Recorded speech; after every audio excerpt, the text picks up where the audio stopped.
va reprendre tout de suite. Je suis très heureux de passer la parole maintenant à Gwenaëlle Aubry, qui est donc chercheuse au CNRS et qui, entre autres, rapport avec la philosophie antique, familière évidemment de Pierre Hadot, de son travail et de l'ensemble de ses questions, a récemment, des questions dont nous allons parler aujourd'hui, a récemment publié 2 travaux que je rappelle. D'abord une édition d'un traité de Plotin, le traité 53, qui était le premier dans l'ordre des Énéades de Porphyre, donc dans la collection initiée par Pierre Hadot aux éditions du Cerf, et je crois qu'il est paru, ou il n'est pas encore paru en collection au livre de poche. Non, pas encore. D'accord, mais il fait partie de cette série. Et par ailleurs, donc, un livre récent en 2006 chez Vrin, Dieu sans la puissance, Dynamis et Energeia chez Aristote et Plotin. Et aujourd'hui, dans la perspective donc, des thèmes de notre journée, Gwenaëlle Aubry traitera de la philosophie comme manière de vivre et l'anti-philosophie. Donc, merci Gwenaëlle. beaucoup. Merci aussi pour cette invitation qui est pour moi un grand plaisir. Les notes que je souhaiterais présenter ici font écho à une conversation que j'ai eue il y a déjà longtemps avec Pierre Hadot. Celui-ci m'avait fait la confiance et l'honneur de me demander de lire l'introduction de Qu'est-ce que la philosophie antique qu'il venait d'achever. Or, il se trouve qu'à la même époque, je suivais le séminaire d'Alain Badiou sur l'antiphilosophie contemporaine. Et j'avais été frappée par le fait que certaines thèses de Pierre Hadot pouvaient être mésinterprétées, c'est-à-dire interprétées comme allant dans le sens de l'antiphilosophie tel que Badiou l'entend. Pour le dire en un mot, l'insistance sur la dimension pratique de la philosophie, et notamment de la philosophie antique, ne pouvait-elle être interprétée comme allant dans le sens de la destitution antiphilosophique de la philosophie comme discours.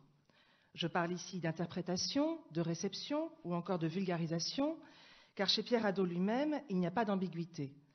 Mais le motif de la philosophie comme manière de vivre a eu tellement d'effets dans le champ non seulement de la lecture de la philosophie antique, mais du rapport contemporain à la philosophie, qu'il a parfois pu occulter le fait que, pour Pierre Hadot, la philosophie est aussi, et indissociablement, une manière de penser.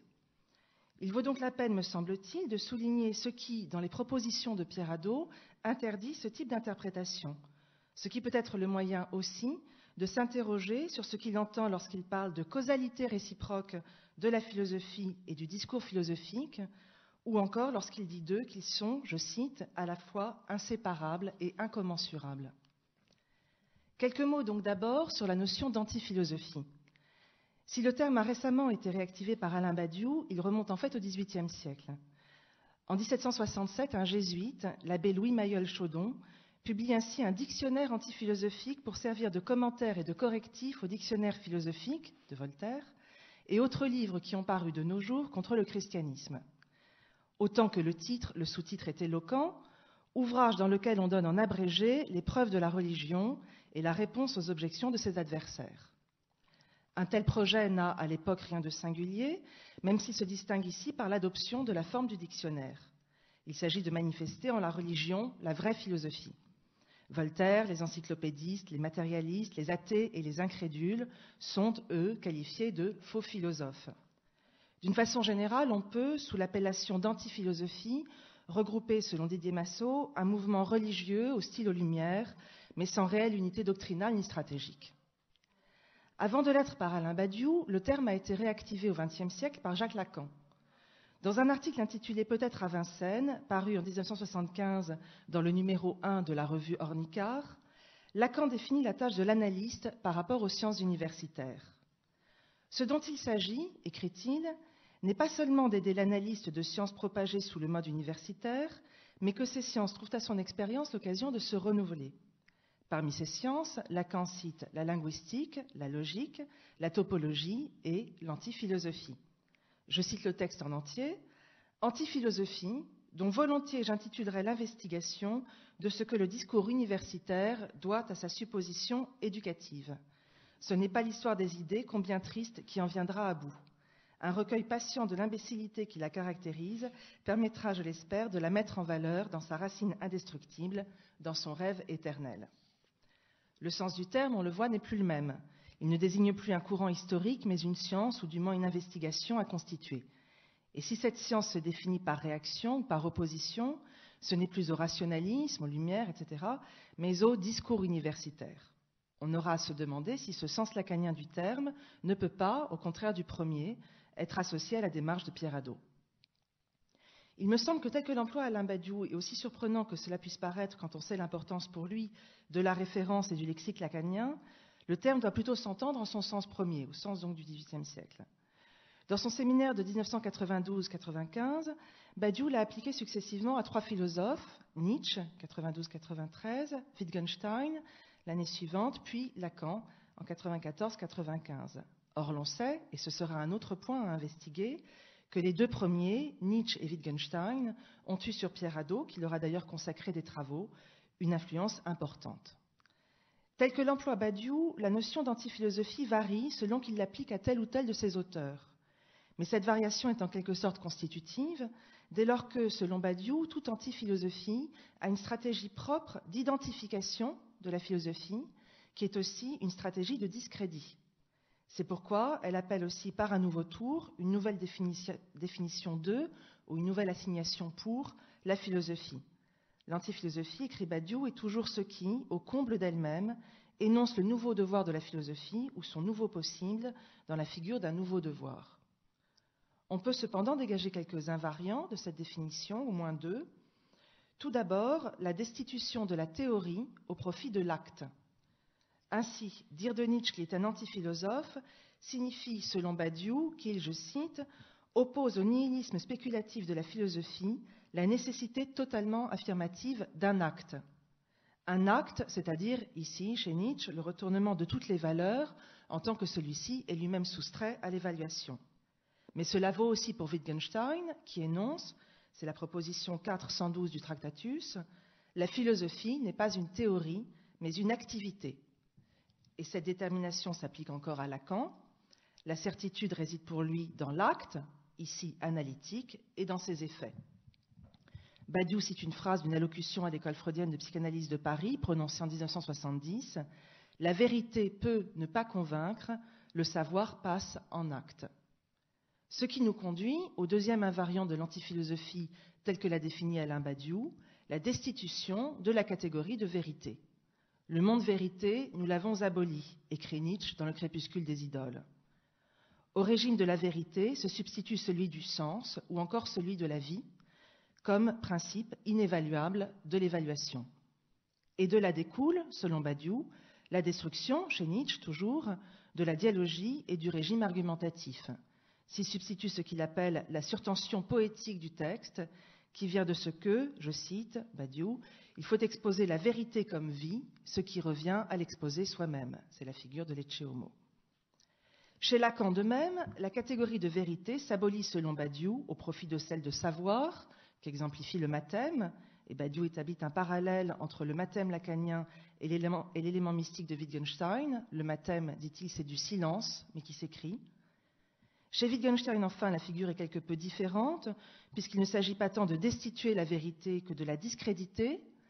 L'antiphilosophie revêt la forme de la thérapeutique et non plus de la critique.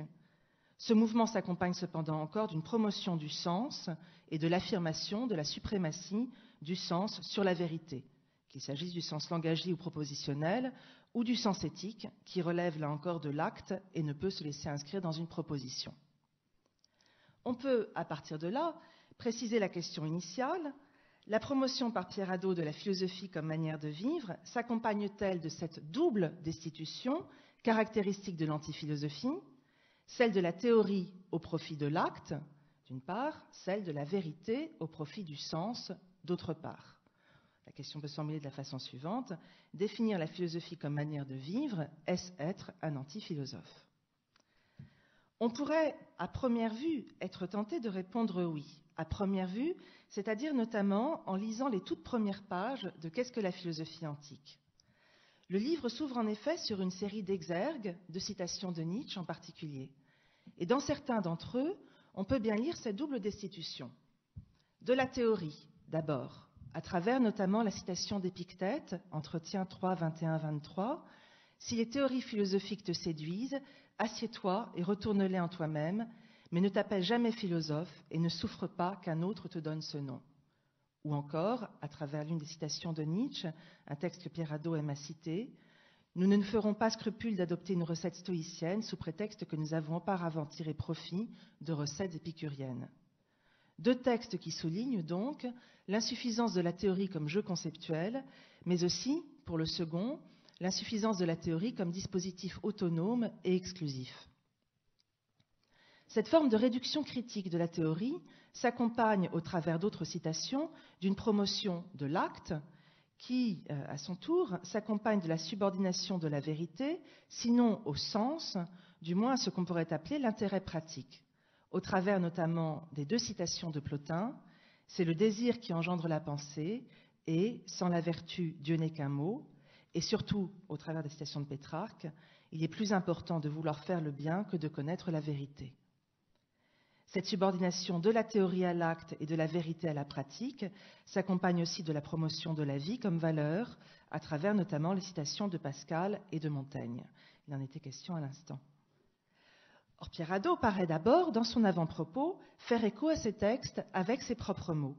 Ainsi, et d'emblée, il caractérise son projet, sa pratique propre de l'histoire de la philosophie, en ces termes.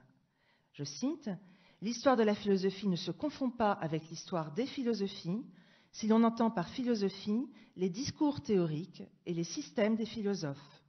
À côté de cette histoire, il y a place, en effet, pour une étude des comportements et de la vie philosophique. » Et il apparaît bien vite qu'il ne s'agit pas seulement de constituer une histoire parallèle à l'histoire officielle, d'écrire en marge de l'histoire des doctrines une histoire des pratiques, en marge de l'histoire des idées une histoire des actes, mais bien d'affirmer le primat de la seconde sur la première.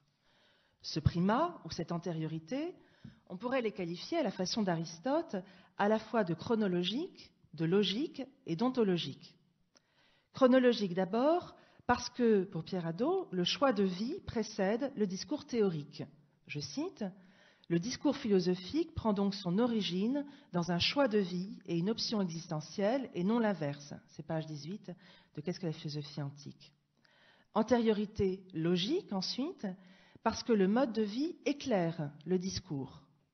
Je cite, « Le discours philosophique doit être compris dans la perspective du mode de vie dont il est à la fois le moyen et l'expression. » Page 19. Antériorité ontologique enfin, c'est-à-dire au sens d'Aristote toujours téléologique, parce que le discours lui-même est pour l'acte.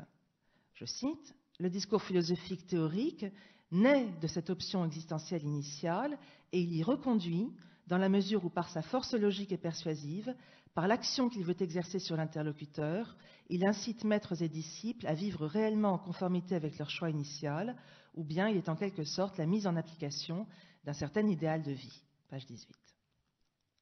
Pourtant, et j'en viens à l'essentiel, cette antériorité ne doit pas être entendue comme une stricte subordination. Pierre Hadot, je l'ai dit, préfère parler de causalité réciproque. L'expression revient à 2 reprises, page 269 et page 410 de l'édition Folio de Qu'est-ce que la philosophie antique. Il est question notamment d'une causalité réciproque de la volonté et de l'intelligence. Si le choix de vie détermine le discours, à son tour, le discours vient à la fois fonder, justifier, spécifier et renforcer le choix de vie. Il faudrait ici reprendre un à un les moments du parcours historique de Qu'est-ce que la philosophie antique.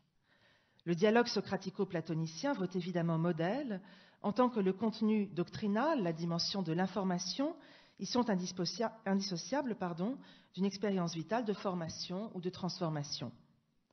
Mais la démonstration de Pierre Hadot intègre aussi des modes de discours philosophiques plus homogènes à la modernité. Il faudrait être particulièrement attentif à ce que Pierre Hadot écrit des systèmes, en quoi l'on peut voir la forme accomplie, autarcique, de la théorie. Car Pierre Hadot montre à l'inverse que loin d'aller dans le sens de son autonomisation, la systématicité renforce l'incorporation et l'application du discours théorique. C'est le cas par exemple du tétrapharmacone, du quadruple remède épicurien, mais aussi de l'imbrication organique chez les stoïciens des 3 parties de la philosophie, logique, physique et éthique. Non seulement chacune d'entre elles a une dimension pratique, la logique en tant que maîtrise du discours intérieur, la physique en tant qu'élévation à la conscience du tout, mais la pratique est ce qui en manifeste l'unité systématique. D'une manière générale, écrit Pierre Hadot, on peut dire que l'avantage de la structure systématique des théories stoïciennes et épicuriennes, c'est que les raffinements doctrinaux peuvent être réservés aux spécialistes, mais que l'essentiel de la doctrine est accessible à un public plus large. Page 272. Ce qui apparaît du même coup, c'est que, pas plus que discours et choix de vie, on ne peut opposer théorie et pratique. Le mode de vie, la philosophie aristotélicienne en témoigne, peut être théorétique, et le discours peut avoir un effet pratique. Il a toujours, écrit Pierre Hadot, directement ou indirectement, une fonction formatrice, éducatrice, psychagogique, thérapeutique. Il est toujours destiné à produire un effet, à créer dans l'âme un habitus, à provoquer une transformation du moi. Page 271.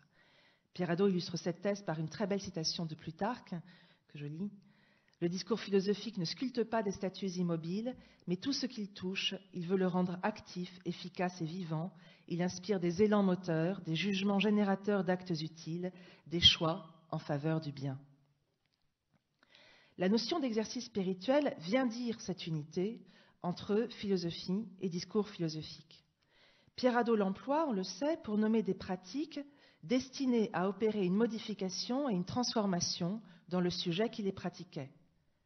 Mais ces pratiques sont la mise en œuvre d'un discours qui a ceci de particulier cependant qu'il n'est pas nécessairement propre à une école donnée, mais qu'on peut, en le dégageant, comme le fait Pierre Hadot dans les dernières pages de Qu'est-ce que la philosophie antique, dégager quelque chose comme un contenu invariant, une unité essentielle de la philosophie antique.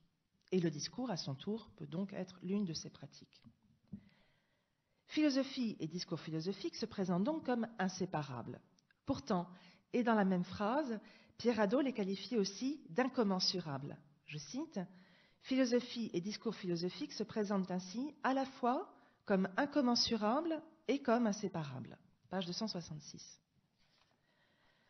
Ce que cette notion d'incommensurabilité paraît désigner, c'est cette fois un excès de la pratique ou et de la vie sur le discours. Cet excès, Pierre Hadot l'illustre par des exemples qui valent aussi comme des cas limites. Ceux-ci tendent à prouver que dans l'Antiquité, la qualification de philosophe peut s'autoriser d'un discours minimal, voire absent. Minimal dans le cas des cyniques, absent dans le cas de certaines figures historiques comme les stoïciens Caton et Rutilius Rufus, ou encore Rogatianus, le disciple de Plotin. Un autre cas limite pourrait être celui du scepticisme. En celui-ci, en effet, écrit Pierre Hadot, la distinction entre philosophie et discours philosophique parvient à son point extrême, puisque le discours philosophique sceptique aboutit à sa propre autosuppression pour ne laisser place qu'à un mode de vie qui se veut d'ailleurs non philosophique. Pourtant, précise aussi Pierre Hadot, il faut bien un discours philosophique pour éliminer le discours philosophique. Parmi ces cas limites, enfin, on pourrait ranger les mystiques, soit le discours philosophique comme tendu par l'impossible dire de ce qui à la fois l'excède et le fonde. Mais précisément, et là encore, le discours est requis pour dire cet excès, tant pour poser la nécessité de l'un bien chez Plotin que pour tenter d'en dire l'expérience. Et Pierre Hadot distingue d'ailleurs très nettement entre le néoplatonisme plotinien et le néoplatonisme post-plotinien, où la pratique, en l'occurrence théurgique, tend à prendre la place de la discursivité. On pourrait en fait se demander si cette structure plotinienne n'est pas, pour Pierre Hadot, paradigmatique de celle de la philosophie antique, et si elle n'illustre pas au mieux ce qu'il entend par la notion d'incommensurabilité, de même que la structure stoïcienne illustrerait peut-être au mieux la notion d'inséparabilité. Et c'est peut-être pourquoi Plotin et les stoïciens ont, dans le champ antique, constitué pour Pierre Hadot deux objets d'étude privilégiés. Le fait est que, pour justifier ce terme d'incommensurabilité, Pierre Hadot écrit ultimement « Ce qui fait l'essentiel de la vie philosophique, le choix existentiel d'un certain mode de vie, l'expérience de certains états, de certaines dispositions intérieures, échappe totalement à l'expression du discours philosophique. Ceci vaut, dit-il, non pas seulement pour l'expérience platonicienne de l'amour, l'intuition aristotélicienne des natures simples, l'expérience unitive plotinienne, mais aussi pour l'expérience de la vie épicurienne ou stoïcienne ou cynique. L'incommensurabilité de la philosophie sur le discours philosophique doit donc être entendue comme excès d'une expérience vitale fondatrice sur le discours qui en déploie non seulement la nomination, mais la justification et les conditions. Peut-on ou doit-on, dans cette structure, repérer un trait ou une tentation antiphilosophique? La réponse à cette question, Pierre Hadot la livre, me semble-t-il, de façon en quelque sorte indirecte quand il parle de Wittgenstein. Celui-ci, Pierre Hadot le compare à plusieurs reprises précisément à ces deux cas limites exemplaires de l'incommensurabilité entre discours et vie philosophique que sont les sceptiques et les mystiques. Les sceptiques d'abord, dans la mesure où, dans les deux cas, on a affaire à un discours thérapeutique et à un discours qui, pour cette raison même, est autodestructeur. Les mystiques ensuite. On sait que le terme mystique se trouve dans le Tractatus, notamment proposition 6, 522. En tout cas, il y a de l'indicible, il se montre, c'est cela le mystique. Et que c'est la question des rapports chez Wittgenstein entre logique et mystique qui a d'abord suscité l'intérêt de Pierre Hadot. Il y voyait, dit-il dans sa préface à Wittgenstein et les limites du langage, une énigme fascinante. Par ailleurs, Pierre Hadot dit aussi, dans La philosophie comme manière de vivre, donc les entretiens avec Arnold Davidson et Jenny Carlier, que la notion de jeu de langage a eu une influence déterminante sur celle d'exercice spirituel. Il s'en explique dans la préface à son Wittgenstein. L'idée de jeu de langage ancrée dans une activité déterminée, une situation concrète ou une forme de vie, je cite, l'a aidé à résoudre le problème de l'incohérence apparente des textes antiques. Celle-ci venait de ce qu'il se donnait comme autant de consignes pour un exercice.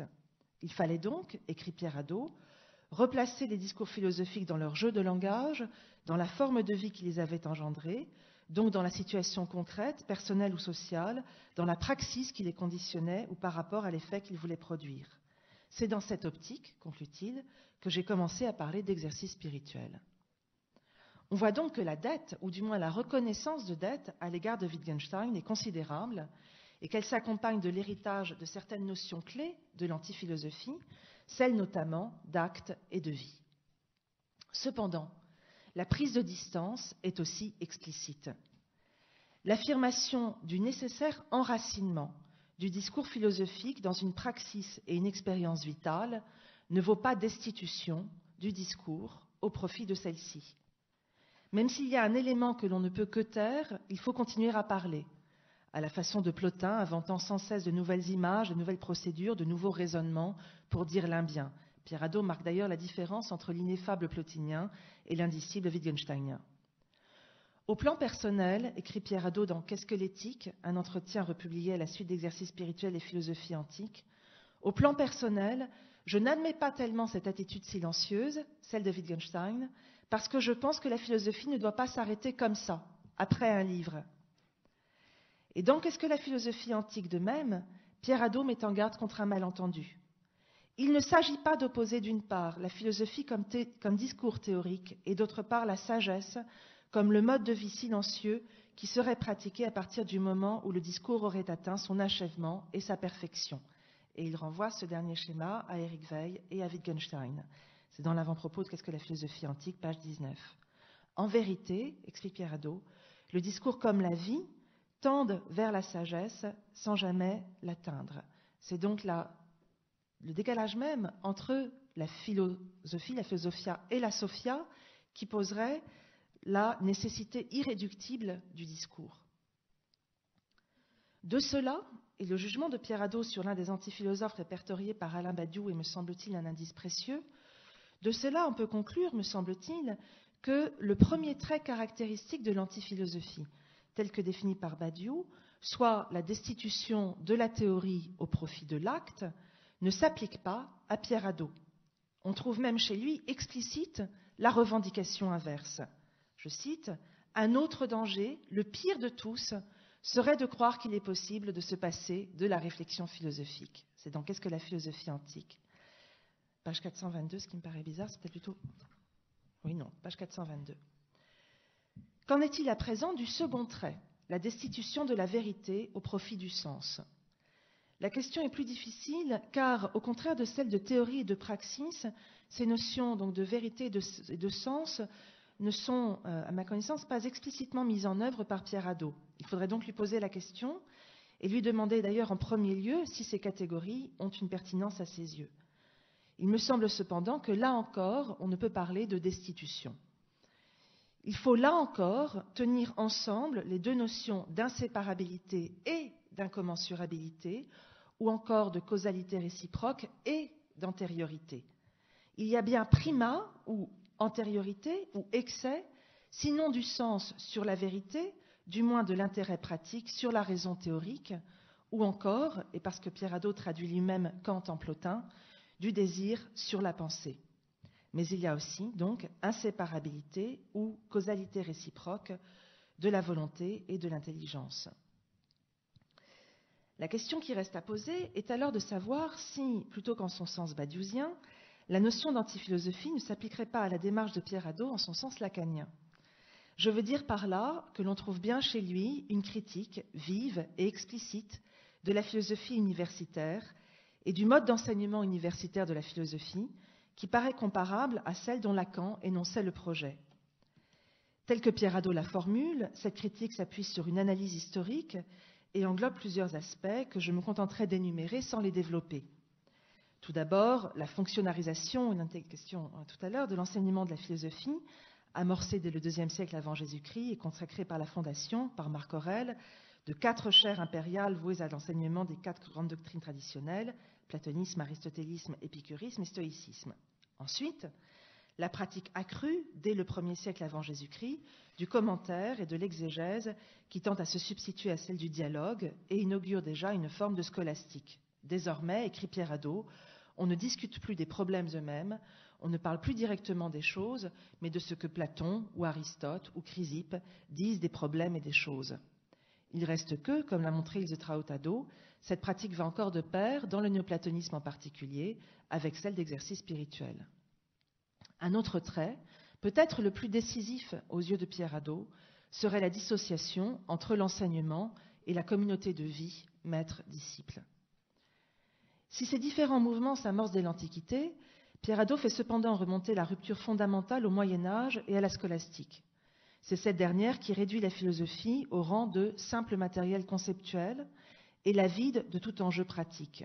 Mais, et c'est là le point sur lequel je souhaiterais, pour finir, insister, ce mouvement de théorisation de la philosophie s'accompagne d'un transfert de l'intérêt pratique de l'enjeu existentiel à la religion. Il ne s'agit plus seulement pour le christianisme d'hériter de certaines pratiques philosophiques, de certains exercices spirituels notamment, mais bien plutôt de se les approprier. Pierre Hadot décrit ce processus à la fin de Qu'est-ce que la philosophie antique, mais il faudrait aussi citer le petit livre limpide de Julius Domanski qui l'a préfacé. Ça s'intitule La philosophie, théorie ou manière de vivre, les controverses de l'Antiquité à la Renaissance, Cerf 96.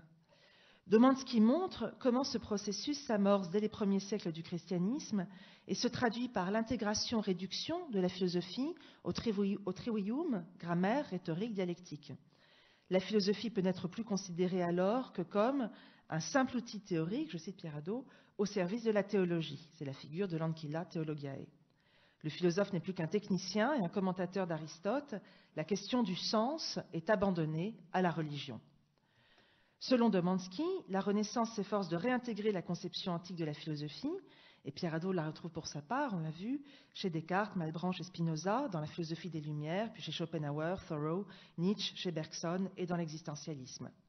La plupart de ces références dessinent un champ qui n'a rien à voir avec celui de l'antiphilosophie, y compris dans l'acception première du terme, par où il jouait, on l'a vu, contre la philosophie des Lumières.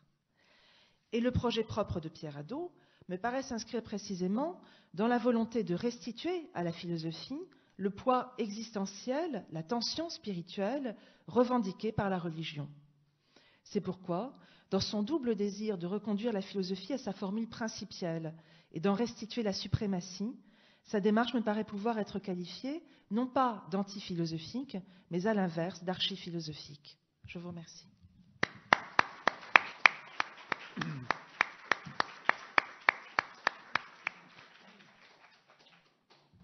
Merci beaucoup, Gwenaëlle, pour cette réflexion de fond sur le problème posé par la question de la philosophie comme manière de vivre et la philosophie et l'antiphilosophie, j'ai pas pu m'empêcher de penser à un poème de Jean Val sur Bergson, où Jean Val décrit Bergson en disant très grand universitaire, très grand anti-universitaire. C'est un poème qui continue avec, c'est au moment où Bergson une plaque en hommage à Bergson est inscrite au Panthéon, à l'intérieur du Panthéon. Et c'est vraiment, il pèse ses mots, il y a une sorte peut-être de dialectique telle qu'on ne peut pas être l'un sans l'autre. Au plus haut niveau, on ne peut pas être l'un sans l'autre. Mais bon, c'est pas à moi de poser les questions qui vont ne pas manquer de surgir. Donc, un micro que je peux faire passer.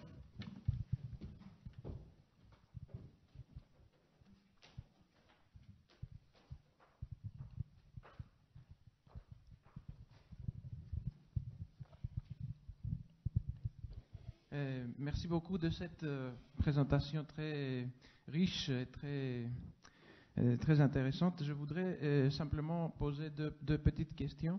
La première concerne le dialogue, si on peut dire, ou l'influence mutuelle des entreprises de Badiou et de Haddo. Est-ce que tu vois des allers-retours entre les deux, ou ces deux entreprises parallèles qui ne se croisent pas? Non, il n'y a pas eu, du moins à ma connaissance, de dialogue explicite. Le problème ici ne naît pas d'une confrontation explicite ou d'un dialogue véritablement amorcé comme il a pu y en avoir un entre Michel Foucault et Pierre Hadot. Mais plutôt là encore, de la possibilité d'une mésinterprétation de la démarche de Pierre Hadot en tant qu'elle a elle aussi une influence déterminante dans le champ de la philosophie contemporaine, possibilité de mésinterprétation, donc allant dans le sens de l'antiphilosophie telle que Badiou l'a définie pour d'ailleurs la refuser, pour d'ailleurs définir à rebours contre elle son propre projet philosophique. Donc le problème ici est plutôt un problème de réception, en vérité, dans le champ contemporain de la démarche de Pierre Hadot. J'ai compris que c'était ça le sens de ta présentation, mais simplement je voulais savoir si on a des traces de lecture mutuelle. Et l'autre point concerne, c'est plus conceptuel, et ça concernerait quelle place pourrait avoir dans la critique antiphilosophique de Badiou plus précisément, mais ça c'est du point de vue conceptuel, hein. Les cas limites qui sont pris dans le livre de Pierre Hadot, c'est-à-dire les cas limites des sceptiques, des mystiques, etc. Est-ce que là on a une réflexion plus précise qui irait dans ce sens? Pour la question du scepticisme et du mysticisme, oui. Même si la réponse que je peux te faire n'est pas complètement fiable, puisque ce sur quoi je m'appuie, ce sont des séminaires non publiés. Moi, j'en ai suivi un seulement, celui sur Lacan. On m'a transmis des notes pour les autres. Comment dire, donc la notion d'antiphilosophie, Badiou l'applique essentiellement à des penseurs modernes, voire contemporains.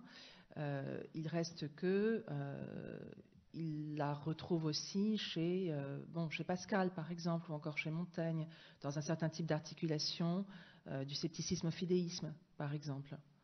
Donc elle est aussi rétroactive. Bonjour. Alors ma question concernerait le statut du choix, en fait, chez Pierre Hadot, le statut du choix du mode de vie, puisque c'est quelque chose qui est important chez lui et qui pose des problèmes forts au niveau de la philosophie morale actuelle. En effet, dans la philosophie morale actuelle, on met énormément l'accent sur le statut rationnel du choix, sur la possibilité de discuter le choix selon tout un ensemble d'arguments, etc. Or, il me semble que chez Pierre Hadot, le choix est subordonné, c'est même assez explicite, subordonné avant tout à une attitude, c'est-à-dire une forme de mode d'être par rapport au monde, qui excède largement la rationalité, qui montre en tout cas d'un excès largement de tout ce qu'on peut dire par la suite au niveau du discours rationnel. Alors quel est le statut du choix par rapport au discours? Est-ce que le discours va venir argumenter a posteriori le choix? Dans ce cas-là, sous quelle forme? Est-ce que ça laisse toujours un excès ou pas? Et plus généralement, ça pose le problème du rapport, me semble-t-il, de Pierre Hadot à un certain type de philosophie morale extrêmement développée actuellement. Voilà. Je crois que c'est une question très très importante. Il me semble que, j'ai cité quelques textes qui vont en ce sens. Pierre Hadot reconduit le choix, non pas tant, vous avez employé le terme d'attitude, je crois, non pas tant donc à une attitude qu'à une expérience fondamentale, et c'est d'ailleurs la démarche de qu'est-ce que la philosophie antique, enfin pour chaque école ou pour chaque philosophe, Pierre Hadot s'attache à retrouver ou à définir cette expérience, ce qui d'ailleurs permet parfois d'établir des ponts assez inattendus du point de vue de l'histoire de la philosophie entre tel et tel penseur. On parlait du corps tout à l'heure, Pierre Hadot enracine l'épicurisme dans ce qu'il appelle le cri de la chair, qui, dit-il, est à l'origine de... donc, me semble, tel qu'il décrit ce processus, il me semble qu'on a effectivement la description d'une forme de va-et-vient, d'aller-retour, de réciprocité entre un discours enraciné, enfin, effectivement, une expérience fondamentale déterminant un choix qu'un discours ensuite va venir justifier, mais aussi articuler, transmettre et par là même renforcer.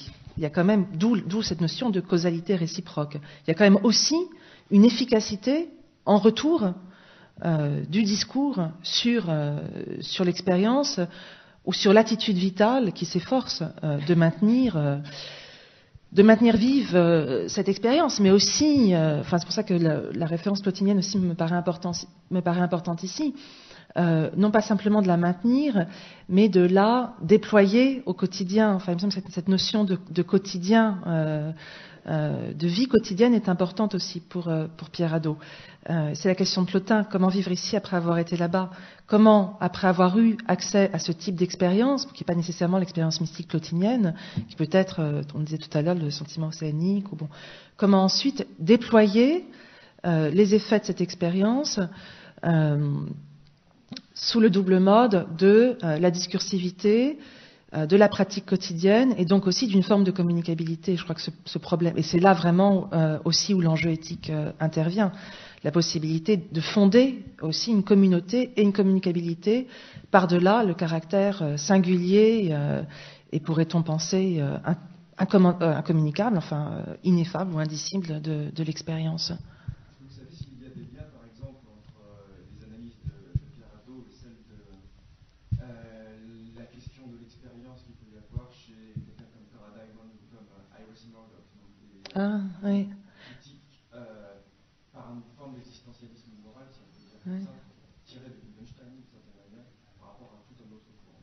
Non, ça j'ignore, mais Sandra Logier ou Arnold Davidson ont peut-être une réponse. On en reparlera donc peut-être cet après-midi. Effectivement, il y a une question. Oui, une considération, j'espère pas trop vaste, sur le rapport entre discours philosophique et philosophie. Vous avez utilisé deux couples conceptuels, disons, théorie pratique et vérité-sens. Oui. Et il me semble que la deuxième est la plus féconde, parce que la première peut-être risquerait de réduire la question à une opposition entre un silence wittgensteinien et un discours purement théorique.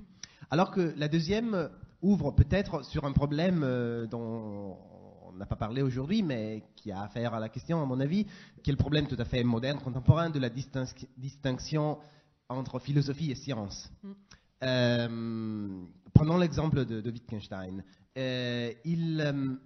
Wittgenstein, c'est vrai, il dit que le discours philosophique manque de sens, est insensé. Mais il considère la philosophie comme sa critique du discours philosophique est une critique du discours philosophique à la Frege, à la race, à l'amour, c'est-à-dire la philosophie qui se veut science, disons, représentationnelle, quoi, etc. Et alors, il montre le manque de sens logique, l'impossibilité logique de cette philosophie, de cette vision de la philosophie, et qui est aussi un manque de sens éthique.